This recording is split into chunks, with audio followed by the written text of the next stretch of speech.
The ongoing disaster continues at MSNBC and the Cemetery News Network. Hell, at this point, CNN is starting to resemble an actual cemetery. This network is barely clinging to life support while showing absolutely no signs of life. The cable news industry, it reminds me a lot of sports. In sports, you've got the NFL in a class of their own, then you have everyone else picking up the scraps.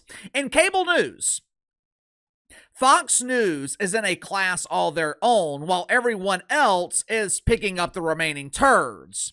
For deacons at Woke United Methodist, it has got to be absolutely brutal how dominant Fox News has become. Last month, for the second month in a row, Fox News set viewership records. 2 million viewers during the day, over 3 million viewers in prime time. Jesse Waters, he is the most watched show in primetime cable news, where he consistently hits 4 million viewers. You would have to combine the audience for MSNBC's primetime lineup to reach 4 million viewers. Hell, with CNN, you would have to combine their primetime numbers for the entire week.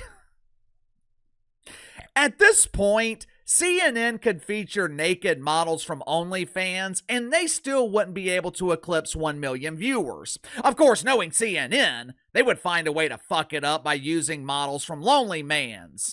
Ooh, look at the hairy chest on that model. I can't wait for her to take off that tuck-friendly bathing suit.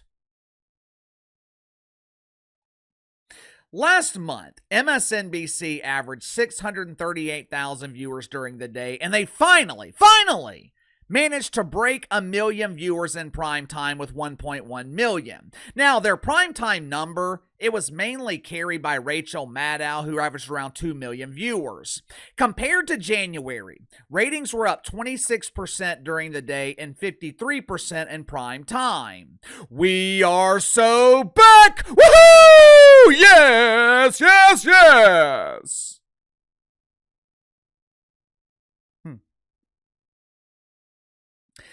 Yeah, you might want to hold the butt bongo celebration, Sparky, because when you look at MSNBC's numbers in January, it is abundantly clear that they had nowhere to go but up. When compared to last year, ratings are down 25% during the day, 16% in prime time. But if you're MSNBC, it gets even worse. It gets even worse. CNN averaged 433,000 viewers during the day, 553,000 in prime time. Basically, it was just your average month for CNN. Huge embarrassing failure. Remember how I have been telling you guys that CNN is no longer competing with MSNBC and Fox News? They are now competing with Newsmax and News Nation, home of Chris Cuomo. Hey, it's me, Chrissy C. Some dude named Rob Shit on Newsmax, he averaged 520,000 viewers last month in prime time. Now, Bob, he easily beats Abby Phillip, and he is competitive with the unknown star Caitlin Collins. Katie Woo! Katie Woo! But that's okay. When it comes to overall ratings, CNN might be a flea on an elephant's ass, but they are beating MSNBC where it matters most, the key demo. Amongst the big three cable news networks, MSNBC, they are dead last in the key demo. In the 25 to 54 age range, CNN averaged 122,000 viewers in prime time. MSNBC, 111,000. During the day, CNN averaged 82,000, while MSNBC averaged a pathetic, abysmal, atrocious 66,000. Now, you got to remember, ratings in the key demo, this is the excuse that MSNBC used to fire the wicked weave, Joy Reid. But the question going forward is, will CNN be able to maintain their momentum? Will CNN be able to maintain their dominance over MSNBC? Unfortunately for the unknowns and Rue, Uncle Casey has serious doubts.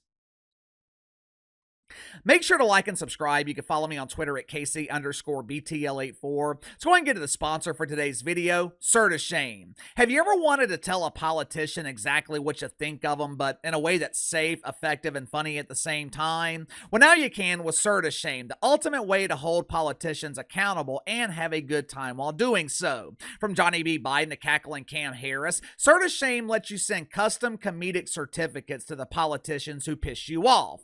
Whether they have been lying, lazy, or downright incompetent, Sir to Shame has you covered. Want to call out the liar-in-chief or maybe award the mass invasion maestro? Sir to Shame has dozens of options for every broken promise or incompetent blunder. Here's the best part. These personalized participation awards, they are mailed directly to the politician of your choice anonymously. It is the perfect way to vent your frustrations and let them know you're pissed off without ever having to say a word. So click the link in the description below. Use my promo code BTL10. Save 10% off your first certificate with Sir to Shame. Like I told you guys last week, I don't know much about Ukraine, and I really don't mind telling you that. Unlike Mina Kimes, I'm not in the business of pretending to be something I'm not or pretending to know things I don't know. I know Ukraine is at war with Russia. I know most people are tired of sending billions of dollars to Ukraine to support them in that war. And that is the extent of my knowledge about Ukraine, except one other thing. I know their president, Vlad Zelensky, he has got a level of arrogance that he cannot afford. You know, arrogance is a luxury. Certain people can get away with being arrogant. Michael Jordan, he could get away with it. Tom Brady, the Trumper, he has got the luxury of arrogance. If you're going to be arrogant, if you're going to be demanding, you have got to have leverage, which is something Vlad Zelensky failed to understand when he was kicked out of the White House last week. Not only did he show up to the White House looking like he was dressed for a pretend basketball game in the WNBA dump, he also showed up with the same attitude that WNBA dump divers have. Vlad showed up to the White House making demands. He pulled out his checkbook and he was writing checks that his ass can't cash, which is why that ass was introduced to an orange boot on its way out of the White House. This is the point that American hero Scott Jennings was trying to make last night on CNN. Once again, Scott Jennings was part of a panel on Abby Phillipps' primetime dump, and once again, Abby Phillip was completely outshined on her own show. You know, I'm struggling to figure out what exactly Abby Phillip does on her show. She barely talks. She doesn't contribute to the conversation. Every time I watch this show, the biggest star on the screen is Scott Jennings. Of course, it's easy for Scotty to be a big star when he is surrounded by unknowns. But this is Abby Phillip's show. She is supposed to be the star, and for months, she has sat back and watched Scott Jennings take over her primetime dump. He has become the star while Abby remains unknown. With the cost-cutting measures and the budget cuts at CNN, Abby Phillip, she might want to be careful. CNN might end up replacing her with an artificially intelligent host. And this would meet their diversity requirements because I'm pretty sure these bots are non-binary. Last night, Scott Jennings, he was trying to explain to the diversity panel why Vlad Zelensky damaged his country after his meeting with the Trumper. Watch it for yourself. Was not putting on a tie worth it? Was calling Donald Trump? Is it worth it? That's the last thing that he's worried about. Look, he's worried about protecting his nation. Y'all love to do that and gaslight people for being in the position that you brought it up. You called him names. Brought it up. You called him names. He called him a thug. You said that he didn't dress the way that he should have. One thing about Russia that's true, they suck, okay? Look, they invaded Ukraine. They've lost 700. By the way, why can't President Trump say that? For very clearly saying that. But here's what I see. They've lost 700,000 people dead or wounded. They've spent untold amounts of money.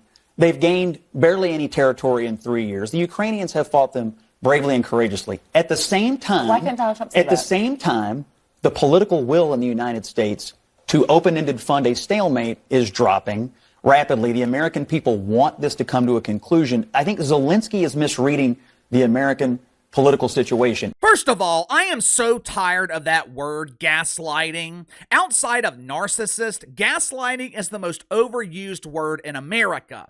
Whatever happened to originality? Why does everyone in the mainstream media copy each other and say the exact same thing?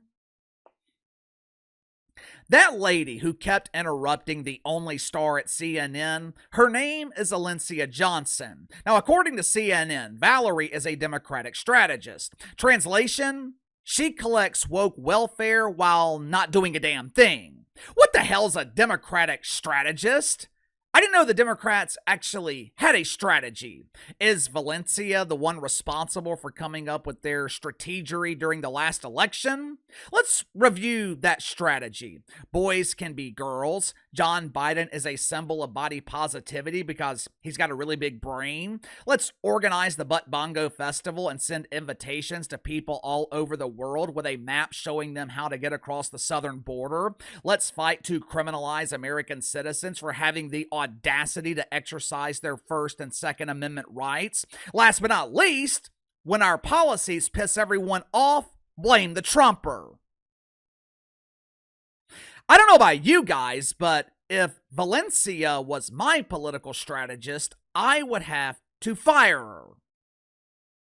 Instead of listening to the wisdom of Scott Jennings, Valencia Johnson, she was preparing her rebuttal to the truth, and her response is a prime example as to why no one is watching CNN. Watch it for yourself. Republicans like to use this word disrespectful, entitlement. When people disagree with them and push back, it becomes this, you're being disrespectful, and you should be grateful for these crumbs that we are giving you when this president is literally fighting for his life. Crumbs? But can I ask you a question? How, in your mind, how does this end? How do you want it to end? Right. Well, it doesn't end with you berating what should be an ally. No, I'm asking you how the war ends. How does the killing stop? There's negotiations behind the scenes. Behind the scenes. You got to get to the table. You got to get to the table, but you cannot berate someone in the way that they did to Zelensky. Crumbs? Crumbs?